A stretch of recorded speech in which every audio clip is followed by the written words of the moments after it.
Good morning, dear students. In this session, we will be discussing about vibrational rotational spectra. So far, we have discussed vibrational spectra, isn't it? So, for vibrational spectrum, there will be transitions between the different vibrational energy levels, isn't it? There will be transitions between the different vibrational energy levels. And also, each vibrational energy level that you have studied, each vibrational energy level will be associated with some rotational transitions also, or the vibrational transitions will be associated with rotational transitions also. So for each vibrational transition there will be rotational transition. Here also, while considering the case of vibrational rotational spectra, so for vibrational spectra, we have studied the selection rule. It is delta V is equal to plus or minus 1. That means the transitions will be between the adjacent vibrational energy levels. Here we are studying about the vibrational as well as the rotational transition accompanied with the vibrational transitions. So what happens? The selection rule will be changing for this vibrational rotational spectra. That means the selection rule for vibrational rotational spectra will be the combination of both rotational as well as vibrational spectra. That is, for rotational spectrum we have studied the selection rule is delta J is equal to plus or minus 1. That means the transitions will be between the adjacent rotational energy levels. And again, for vibrational transition, the selection rule is delta V is equal to plus or minus 1. So, the selection rules for the rotational vibrational spectra. If a question is asking the selection rule for a rotational vibrational spectra, then you have to write the answer as delta J is equal to plus or minus 1, delta V is equal to plus or minus 1. You just remember the selection rule for rotational as well as the vibrational spectra. So, a combined selection rule will be here for this vibrational rotational spectra. And also, while considering the energies of vibrational rotational spectra, that is, we can write it as E vibrational rotational. So, this represents the energy of vibrational rotational spectra, and it will be equal to the energies of vibrational transition plus the energies of rotational transition. It will be the sum of vibrational energies and rotational energies. And also you know the vibrational energy, that is V plus half into H omega. The vibrational energy is equal to V plus half into H omega. And for rotational transition, the energy is equal to H divided by 8 pi square IC into J plus 1. Okay. So this is the energy for a rotational vibrational spectrum. E vibrational rotational is equal to V plus half into H omega plus H divided by 8 pi square IC into J plus 1. Or again here you can replace it by H square divided by 8 pi square I into J plus 1. You can use both the formulas here. So this is the energy for a vibrational rotational spectra. So if we are taking a vibrational spectra, the energy of that particular vibrational spectra will be the sum of both these, that is rotational plus vibrational. We cannot determine the vibrational energy alone. It will be associated with, or each vibrational transition will be associated with some rotational transitions also. That means simply we can say that the molecule will be vibrating. At the same time, the molecule will be rotating, isn't it? So, for a vibrating molecule, it will be having rotation also. So, vibration and rotation will be there for a vibrational spectra. Okay. And also, here also we will be writing the wave number as a wave number of a spectrum as omega bar, isn't it? And also this delta J is equal to plus or minus 1 and delta V is equal to plus or minus 1 represents the transitions or the selection rule. The transitions, both the transitions will be between the adjacent energy levels. And also the frequency of the spectrum of purely vibrational spectrum, frequency nu bar is equal to 1 by 2 pi c into square root of k by mu. This formula also you have studied, isn't it, in vibrational transitions. Nu bar is equal to 1 by 2 pi c into square root of k by mu. What is nu bar? Nu bar, it is the frequency of the vibrational transition. Nu bar is the frequency of the vibrational transition. Nu bar is the frequency of the vibrational transition, and K is the force constant. K is the force constant. Then mu is the reduced mass. Mu is the reduced mass. Okay. So this formula also you have to keep in mind. Then we can go through the different transitions or the combined effect of these transitions. So I am drawing the spectrum, vibrational rotational spectrum of a diatomic molecule. Okay, vibrational rotational spectrum of a diatomic molecule. So here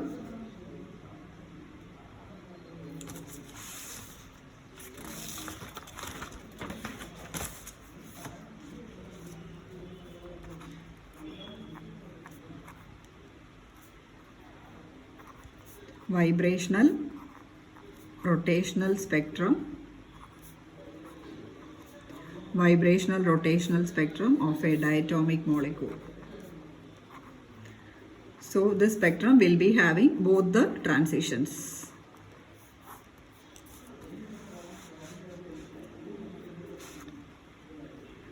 See, suppose this is the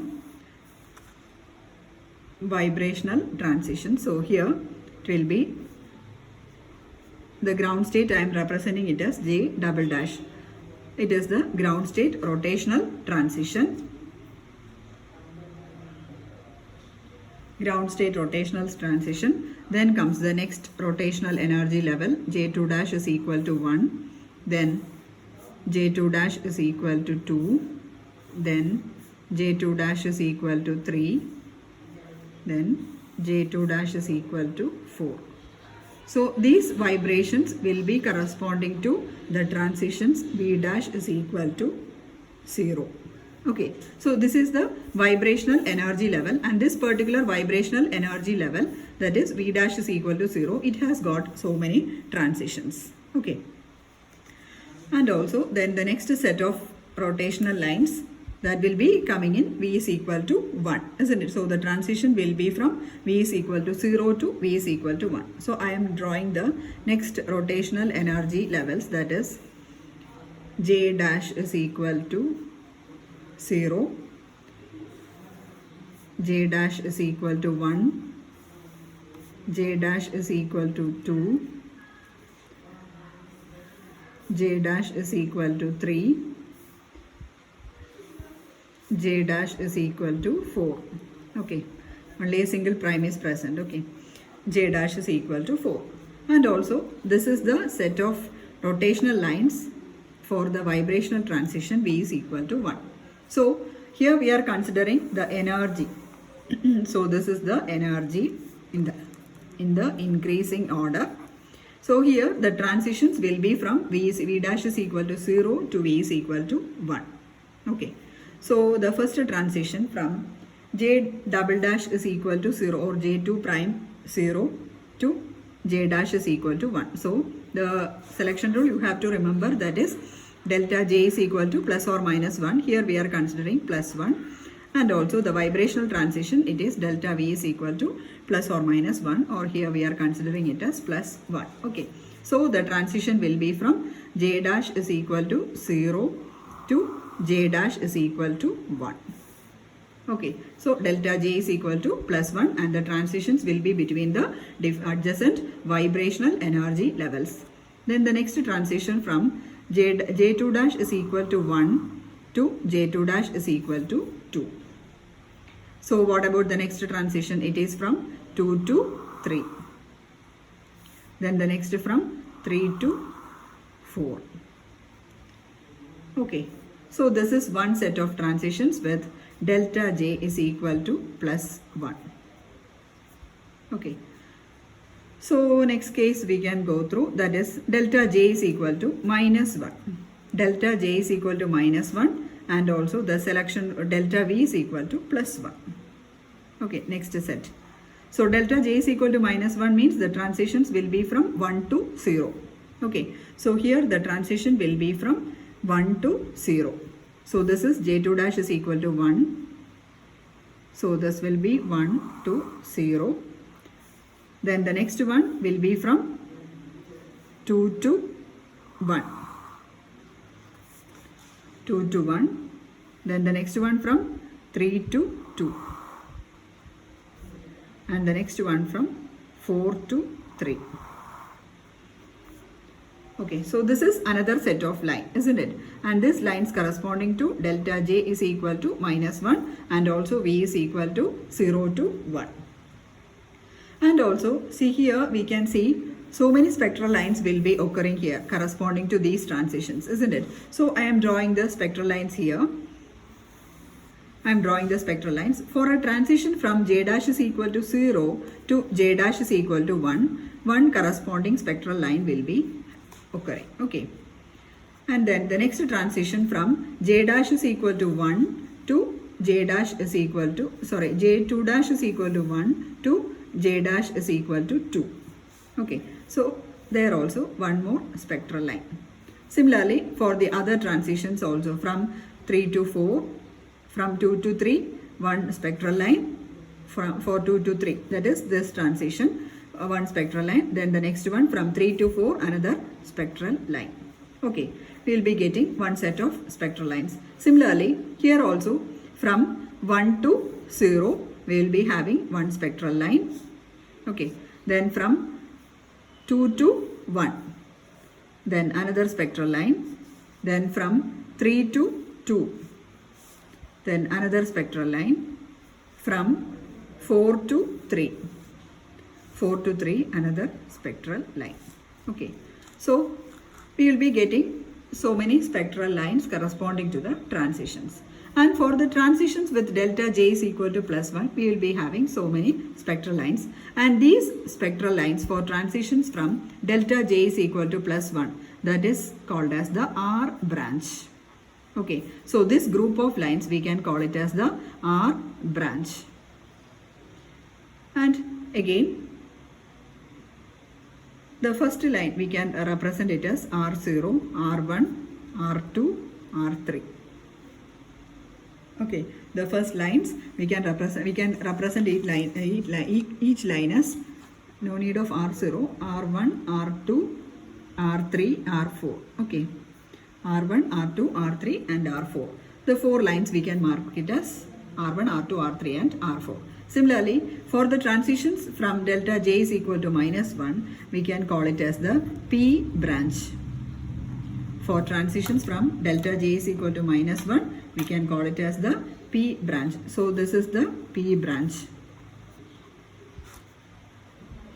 P branch, and this is the R branch. And this P branch we can again denote these spectral lines as P1, P2, P3 and P4. Okay, each spectral line we can represent it as P1, P2, P3 and P4. And again, see there is a missing line, isn't it? One missing line is there. That means the missing line will be the transition from J double dash is equal to 0 to J2 dash is equal to 0. J dash is equal to 0. That is from J2 dash is equal to 0. From J2 dash is equal to 0 to J dash is equal to 0. Is this particular transition obeys a selection rule? No, that means the transition, that is delta J is equal to 0. It is not based on the selection rule, or it will not, it is a forbidden transition, isn't it? The transition delta J is equal to 0, it is a forbidden transition. And also there will be, so correspondingly there will be a non-spectral line occurring at this particular point. That is at this, that means this is the origin of this particular spectral line, and this particular origin, that is the transition corresponding to delta J is equal to 0, we can call it as the Q branch.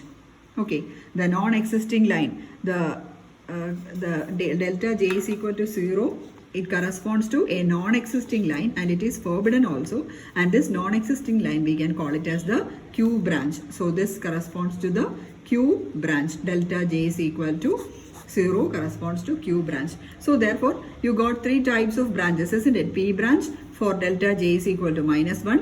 Q branch, it is a non-existing line, and R branch, it corresponds to delta j is equal to +1. Okay, so delta j is equal to -1 corresponds to P branch.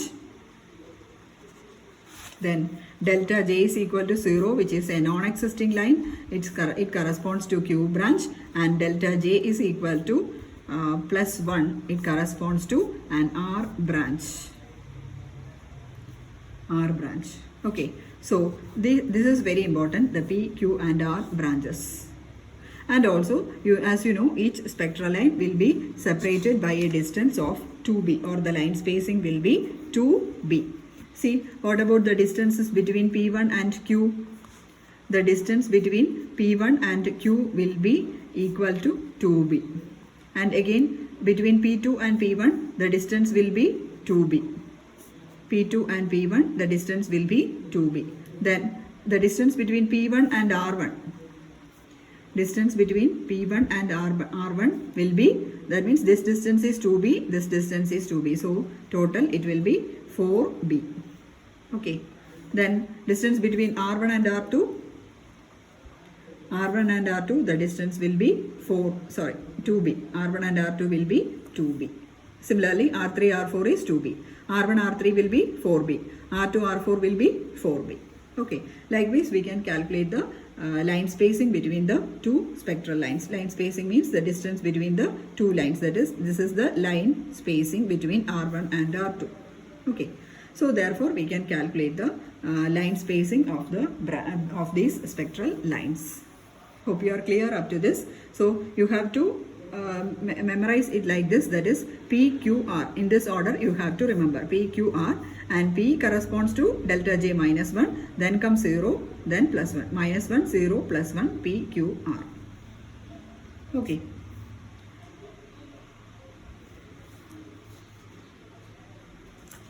Then the next one, vibrational spectrum of polyatomic molecules. See, in your textbook, some formulas is written wrongly. That is, nu bar is equal to 1 by 2 pi c into square root of k by mu. You have to read it as nu bar is equal to 1 by 2 pi c into square root of k by mu. Okay. In your textbook, it is written as 1 by 2 pi c is equal to k by mu. Don't read it like that. Then the next heading, that is the vibrational spectrum of polyatomic molecules.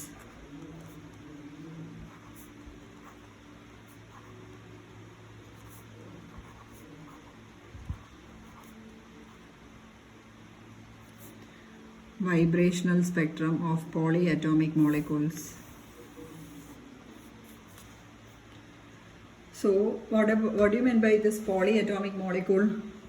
Molecules which are having so many atoms, n number of atoms, we can call it as a polyatomic molecule. Say for example, water molecule. It is a polyatomic molecule because it has got how many atoms?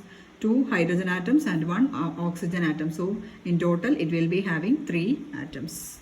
Okay. So here we are studying the vibrational spectrum of polyatomic molecule. And also you have to, in the case of this monoatomic molecule, there will not be any vibration, isn't it? For a monoatomic molecule, that means a molecule with one atom, that means it will not be vibrating. Then for a diatomic molecule, what about a diatomic molecule? Say for example HCl molecule. It is a diatomic molecule. What about the vibration? It can have only one type of vibration, isn't it? This particular bond stretching and this particular bond compression, isn't it? So it will be having only one type of vibration, isn't it? Then for a polyatomic molecule, it will be having 3n degrees of freedom. For a polyatomic molecule, it will be having 3n degrees of freedom. That means it will be having 3n possible movements or possible motions for a polyatomic molecule. And also in total, it will be having 3n degrees of freedom. And in that 3n degrees of freedom, it will be having 3 translational degrees of freedom. Okay. Total, it will be having 3n transitions, and in that 3n transitions, 3 transitions are translational degree of freedom. translational degree of freedom. Okay, and then 3 are rotational degrees of freedom. 3 are rotational degrees of freedom. That means it can have 3 types of movement, translational and 3 rotational movements. Okay, so total 3n degrees in that 3 translational movements and 3 rotational movements, or 3 translational degree of freedom and 3 rotational degree of freedom. So from this we can calculate the vibrational degree of freedom, or how many vibrations are possible. So the number of vibrational degrees of freedom. Therefore, the number of vibrational degrees of freedom will be how much? It will be the difference between these 3, isn't it? That is, total it will be having 3n, isn't it? So 3n minus how many translational? 3 translational and 3 rotational. That is 3n minus 6. Okay, so the molecule will be having 3n minus 6 vibrational degrees of freedom for a molecule with n atoms. Okay, so this type of transition, this is the case of a non-linear molecule. This is the case of a non-linear molecule. So for a non-linear molecule, it will be having 3n minus 6 degree of freedom. So from this formula, we can calculate the degree of freedom, or the number of vibrations for a non-linear molecule. Non-linear means the geometry will not be a linear geometry. Say for example, water molecule, it is a non-linear molecule, whereas CO2, it is a linear molecule. Carbon dioxide, its geometry is linear, isn't it? Like this, it will be, this is the geometry of CO2 molecule. One double bond is there. Here it is not much important to mention the double bonds here. So for a non-linear molecule, it will be having 3n minus 6 degrees of freedom. And in the case of a linear molecule, this is very important. This particular topic is very important. And for a linear molecule, this is the case of a non-linear molecule. Then for a linear molecule, it will be having, in total, it will be having 3n degrees of freedom as in the previous case. Then it will be having 3 translational degree of freedom. 3 translational degree of freedom. 3 translational degree of freedom and 2 rotational degree of freedom. For a linear molecule, 3 translational and 2 rotational degree of freedom. So what about the number of vibrational transitions or the vibrational degree of freedom? So the vibrational degree of freedom will be equal to, in total it is 3n minus how much? 3 plus 2, 5. So 3n minus 5 vibrational degrees of freedom for a linear molecule. So if you are given a linear molecule, you have to use this particular formula, and if you are given a non-linear molecule, you have to use this particular formula, that is 3n minus 6. Okay.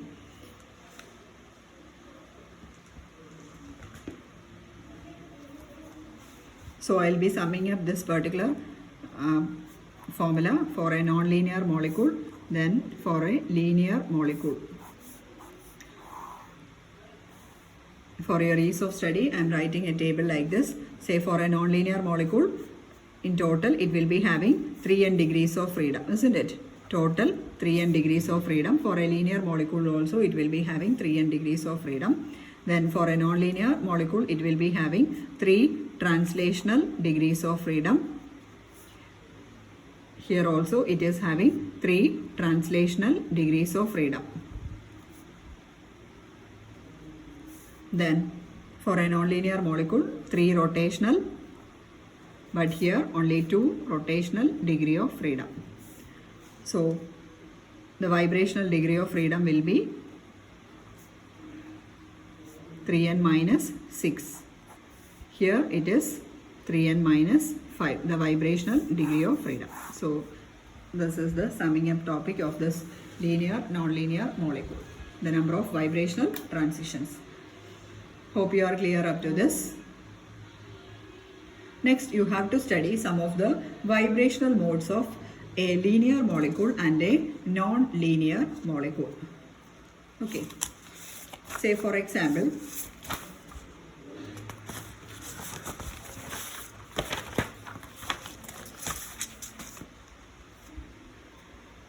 For example,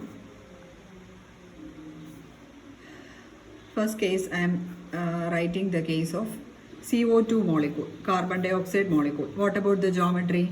It is a linear molecule. So the number of vibrational degrees of freedom will be 3n minus 5. Okay. So now let us calculate the number of vibrational degrees of freedom of CO2 molecule.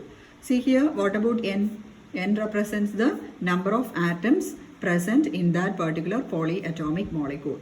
Okay, N represents the number of atoms. See here, for carbon dioxide molecule, how many atoms? 2 oxygen and 1 carbon atom. So N is equal to 3, isn't it? 3 atoms. So we can substitute it in the formula. So the number of vibrational transitions for CO2 molecule, number of vibrational transitions, degree of freedom means it is the number of vibrational transitions. It will be equal to 3n minus 5, that is equal to 3 into 3, 9 minus 5.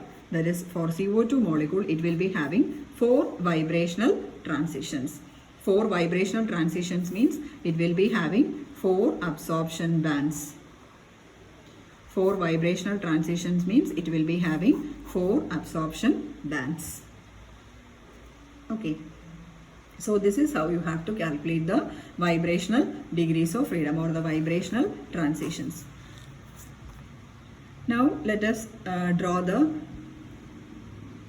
vibrational modes of CO2 molecule. So the number of vibrations will be 4, isn't it? So you have to draw the 4 vibrational degrees of freedom. So this is carbon, oxygen, oxygen. Okay, CO2 molecule. So this is one compression vibration, that is new one. Both the bonds will be compressing. Then the other one, then the next one will be OCO. Here both the bonds will be stretching. Okay, so this will be stretching. This particular bond will be stretching outwards. This particular bond will be stretching outwards. The arrow mark shows the stretching vibration. This is the compression vibration, and this corresponds to nu 2. Then the next one, that is C, single bond O, and one of the bond will be compressing and the other bond will be retaining its original position. One of the bond will be compressing and the other bond will be retaining its original position, that is nu 3. Okay, and then the last one, COO. This particular bond is stretching or compressing. It can be either stretching or compression. Here also it can be either stretching or compression, and this particular bond will be having a vibration, and this particular vibrational frequency is nu 4. So these are the 4 different vibrational transitions for CO2 molecule. Okay, so here a dipole moment change will be taking place only for that particular transition which is having a change in dipole moment, isn't it? See here, if it is vibrating in a symmetrical manner, there will be no change, there will be no dipole moment, isn't it? There will be no dipole moment change on, and therefore that particular vibration will not give rise to an IR spectra, but the other 3 vibrations will be giving rise to IR spectra. That is, for a symmetric stretching or a symmetric compression, it will not give rise to an IR spectra, but for an asymmetric stretching or an asymmetric compression, it will be giving rise to an IR spectra. Okay, so this is the vibrational spectra of CO2 molecule. So CO2 molecule will be having 4 absorption bands. This is very, very important. Usually one question is asked, sketch the normal modes of vibration of CO2 molecule. Okay, sketch the modes of vibration of CO2 molecule. There you have to write this formula and you have to calculate this one, and then you have to draw all these.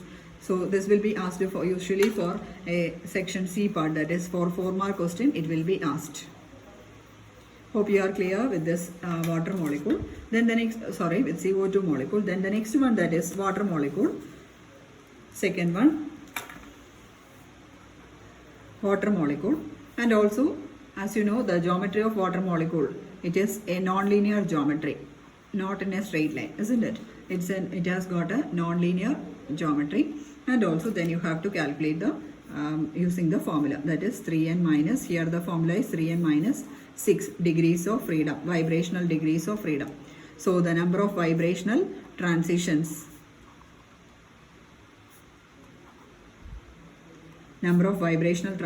will be equal to 3n minus 6. Here also n is equal to 3. Therefore 3 into 3, 9 minus 6, that is equal to 3. So here it will be having 3 vibrational transitions. So water molecule will be having 3 vibrational transitions. 3 vibrational transitions. Then you have to draw the 3 vibrational transitions, and the 3 transitions, it will be like this. This is oxygen, then 2 hydrogens, H, H. Okay. And here this particular oxygen molecule will be stretching inwards, or it will be pulling inwards, and these 2 bonds will be stretching outwards. So it will be like this. Then the second one, OH, H, this is nu 1, and the next one, this is nu 2. That is, one is in the plane bending and the other one is out of the plane bending.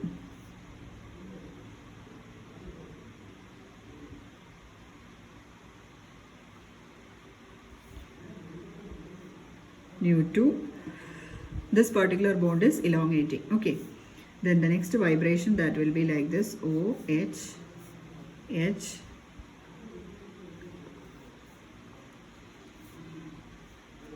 This will be stretching and this will be in this direction. Okay. This is nu 3. So the 3 vibrational modes of water molecule. Okay. So here the 2 hydrogen atoms are stretching outwards, and here the 2 hydrogen atoms will be stretching inwards. Here one of the hydrogen atom bond, one bond will be stretching inwards. So these are the 3 vibrational transitions for a non-linear water molecule. So you have to study these 2 cases, and this will be a sure question. So you please don't skip this particular question. Okay. Then the next one, you have to go through the applications of IR spectra. Next is the applications of IR spectra. Applications of IR spectra.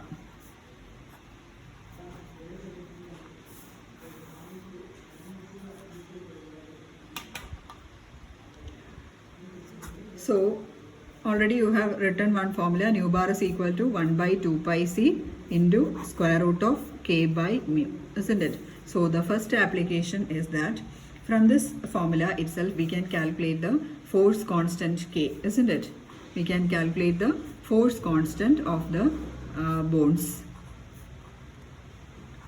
Force constant of the bonds, and again you can calculate the moment of inertia. If the moment of inertia mu is given, you can calculate the force constant, and if force constant is given, you can calculate mu, isn't it? Then usually this IR spectra, it is usually used to identify geometrical isomers. Okay, so by taking the IR spectra, we can identify the geometrical isomers of that particular compound. That is another application. Okay. So by this IR spectra, you can identify the geometrical isomers of a particular compound. Then the next application, that is, it is used for detecting impurities. It is used for detecting impurities and free radicals. You know about free radicals, isn't it? It is say for example C dot, it is a free radical, a carbon free radical. Okay, so you can identify free radicals using an IR spectra, and also in some cases, suppose if we are isolating a particular compound from a plant extract, and in that plant extract there will be impurities. Okay, so we can identify the presence of impurities from this IR spectra. Okay, so that is another application. And also then the next application, that is, it is used to find the interhydrogen bonding, intermolecular hydrogen bonding, and intramolecular hydrogen bonding. Intermolecular and intramolecular hydrogen bonding. Intermolecular means the hydrogen bonding will be between two molecules, and intra means within a molecule, isn't it? So intra means it is within, and inter means between two molecules.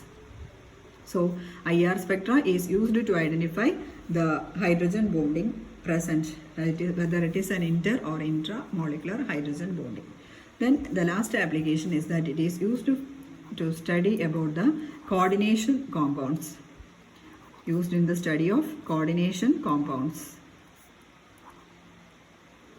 Used in the study of coordination compounds. Okay, so these are the applications. This applications is also very important. It will be asked in section C. So first you have to write this formula, and by using this formula you can find out the force constant of bonds, or you can determine the mu.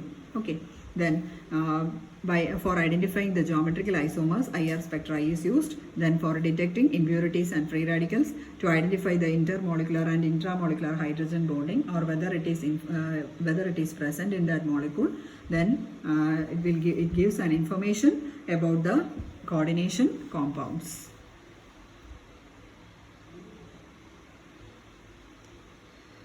Then the next one, isotope effect. Isotopic effect.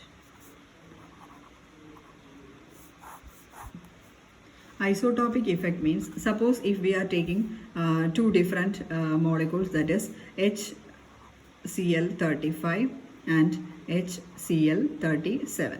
See here we are using the two different isotopes of chlorine, isn't it? That is, one is chlorine 35 and the other one is chlorine 37. So these are isotope, and if we are taking the spectra of these two molecules, whether any difference occurs in these two cases. Okay, so that is the question. So here the formula is nu bar is equal to 1 by 2 pi c into square root of k by mu, isn't it? So here we can see the change, that is nu bar, it is inversely proportional to mu, isn't it? That is, as mu decreases, nu bar increases. So this is the isotopic effect. This particular formula is used to find out the isotopic effect. While we are taking an IR spectra, if the vibrational frequency it is higher, or if the reduced mass is lower, the vibrational frequency will be higher. Nu bar is the vibrational frequency, and again in vice versa, if the reduced mass is lower, then the vibrational frequency will be higher, or vice versa. Okay, so using this formula we can find out the reduced mass, or we can find out which one will be having a greater frequency. Okay, so the differences in mass, how will you get mu? Mu is equal to m1 m2 divided by m1 plus m2, isn't it? So the difference in mass will be influencing the vibrational spectra. Okay, so for a vibrational frequency of a heavier molecule will be smaller. Vibrational frequency of a heavier molecule will be smaller.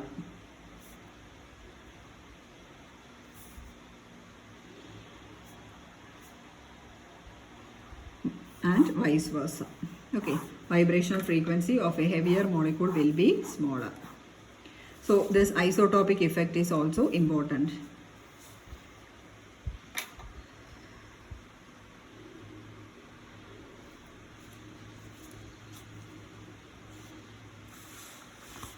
Then this section there is one problem. I think you have done it in the vibrational spectra also. And the question in your textbook, the question is there. The force constant, the fundamental vibrational frequency. The fundamental vibrational frequency of HCl is given. That is, fundamental vibrational frequency means it is nu bar. Nu bar of HCl is given. It is 2890 centimeter inverse. I am not writing the question. I am just telling you the question. The fundamental vibrational frequency of HCl is 2890 centimeter inverse. Calculate the force constant of that particular molecule. And also for HCl, the atomic masses of hydrogen are given. H1 it is equal to 1.673 into 10 raised to minus 27 kilogram, and for Cl35, fluorine 35, it is about 58.06 into 10 raised to minus 27 kilogram. Okay. So from this you have to calculate the force constant, and the formula to be used here, that is nu bar is equal to 1 by 2 pi c into square root of k by mu. So here in this formula you have to remove the square root. So for that you have to square this particular term. So nu bar square is equal to 1 by 4 pi square c square into k by mu. From this you have to calculate the force constant k. So k is equal to 4 pi square c square mu into nu bar square, isn't it? So in this formula you have to apply. So for that you have to calculate mu. Mu is the reduced mass. I think you know this problem. We have done it in the class also. At the same time it is in the video of vibrational spectrum also. So mu is equal to m1 m2 divided by m1 plus m2.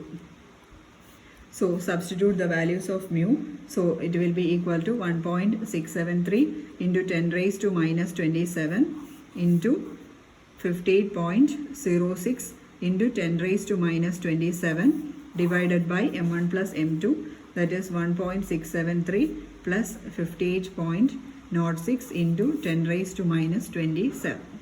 Okay. So the answer will be equal to 1.626 into 10 raised to minus 27 kilogram. So then we will be getting the value of mu. Then you have to substitute in the formula. K is equal to 4 pi square c square mu into nu bar square. Okay. So then substitute the value for K, substitute the values, and then you have to find out the force constant, that is 4 into 3.14 the whole square into